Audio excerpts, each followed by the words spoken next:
Hey guys, so today I decided to do an updated video on what I am currently reading.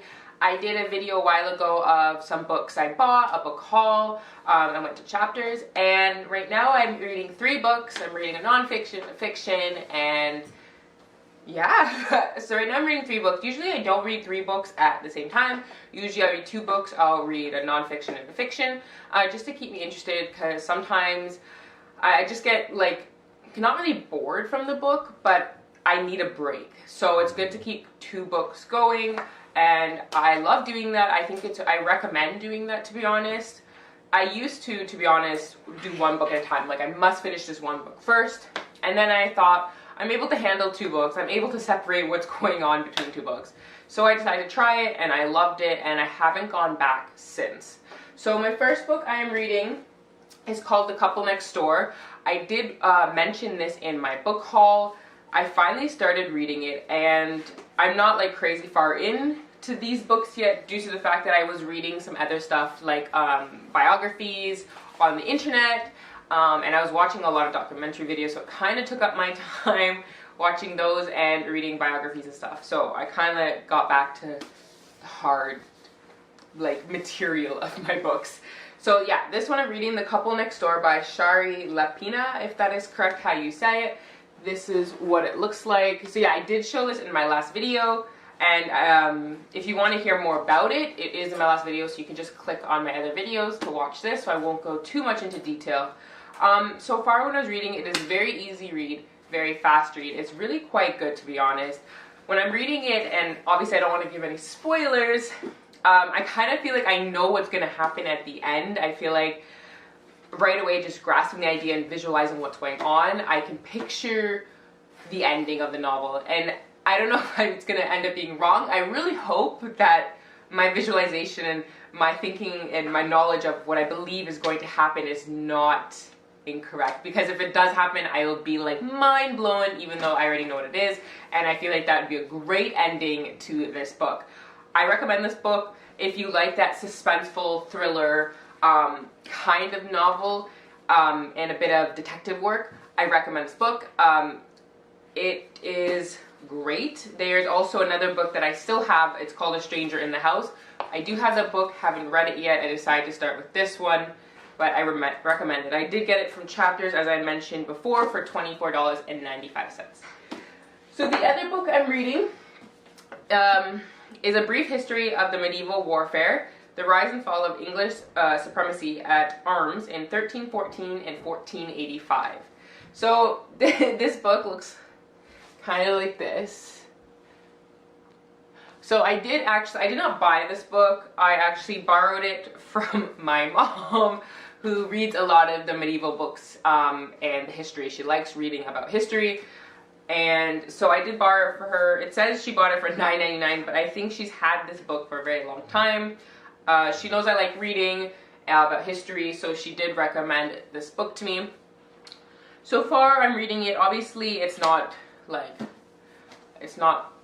true story, so if you're not really into that kind of dense material, a lot of dates, a lot of troubled names and troubled words. I'm going to be honest, I'm not saying I'm the best with my English. Even though English is my first language, I am not perfect. So a lot of words I find, and just people too, that I didn't learn much about in history class, or I just even didn't know on my own. And I do watch a lot of history documentaries too, but I just didn't know some people, so I actually had to sit there and look them up and do my own research, especially on words and people, and figure out who they are, where they came from, a little bit of a background, and get an idea of them to continue reading, which I like doing, to be honest. I do that a lot in my books when I read these kind of books, especially looking up words. I think, my thing is, if you're reading something and you just skim over it, you don't really read the words, you will find words you don't know on a daily basis.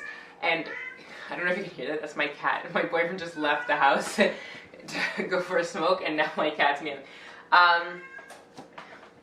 Titan!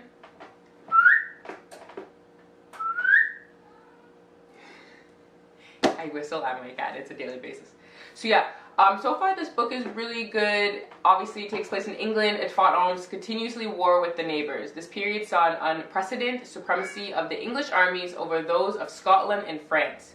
Peter proposes that the key to England's success, sex. Sorry. Just skip that.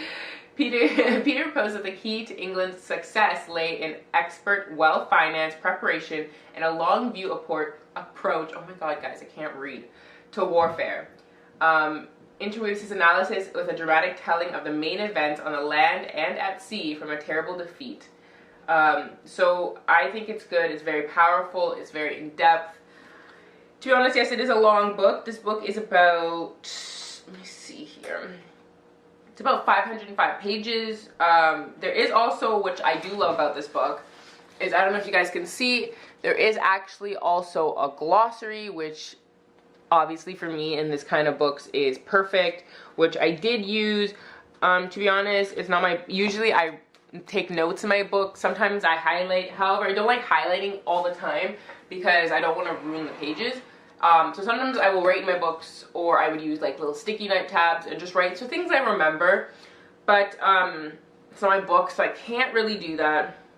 But it also has a bibliography in the back. So if you want further information or further detail, a more, maybe even more in depth, or just an overview, I recommend checking those bibliography too. I think that's amazing that they have this. But I think anybody should try this. If you're really into it, I recommend this. Next book is a little different. So I've had this book for a long time now. It's a very, very short book. And it's called Tiffany's Table Manners for Teenagers. So I got this when I was a little kid. I do once in a while read it. So obviously it's what Tiffany would do, breakfast at Tiffany's. So it's how to be polite enough to go to Tiffany's and what people at Tiffany's are looking for, and how in the movie Breakfast at Tiffany, how Audrey Hepburn acted. So it's kind of that. Obviously the color you can recommend, or you can see. So the reason why I read this, because sometimes I can be a little of a interesting person. You know when you're just like out and stuff with your friends and you're so used to just like hanging out and pigging out and stuff.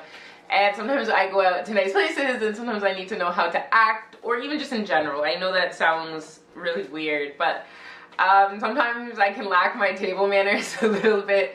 And I read this so many times as a kid. My parents bought this for me, and my dad and my stepmom bought this for me. I wasn't, as a young kid, I was a very interesting, like, just gobble, gobble, gobble, just lay my stuff down. Or I would push all my food to the end of the plate if I didn't really want it or like it to look like I ate the food. It's a good trick, guys, try it. So anyway, they bought me this to really help myself. And to be honest, it's cute. And I was just reading it again because it's a fast book. It's only like, what is it? It's only like 94 pages, but it tells you the do's and don'ts and how to act proper. The thing I really like about it is the illustration. So it looks like this inside the book. Like, I think this is just beautiful. Like, I think artwork can be very simple and tell so much. I find I'm a little different like that. So I just think it's beautiful how they did it. For me, I think this is great art. Like, I think that someone just takes something so simple and just connects some lines very easily, and it looks great. So I recommend this book. So it's not really, as you can see, it's not a long book. It's very quick. It's a fast read. This is like not even an hour read if you're a fast reader like me. So, oops. So yeah, like little chapters as well. I think it's very cute. To be honest, I don't really remember how much this was. I'm trying to find a price. And I don't really know if you can find it anymore, just because it was from so long ago. But I do recommend this book, or any books like this, especially if you have teenagers and you are trying to get them in a certain habit for lifestyle and just respectful and motivation and anything. There's lots of teenage books like that. And I recommend this one. I thought this was really good, especially for dining and manners. I do recommend that book. But if you can find it, I would love to know, because I would also want to know if there's any more. If she, I don't even think this is a she. Who is this by? It's a boy. I think his name is Joe. I would love to know if he has any books in that like kind of Tiffany's series, and that'd be great. If anybody does know, let me know please. And if you have a book like this, let me know where you got it from, because I can't find books like this anymore, and I think they're very nice, and I kind of like having those kind of books around. I think they're very cute for coffee tables, to be honest. But for now, that's what I'm reading. I hope you guys do. I hope these can be a recommendation for you guys, and you guys try reading these books. Let me know in the comments below what you're reading right now, or what's your favorite book at the moment. Other than that, have a great night, have a great week. I love you guys. Bye.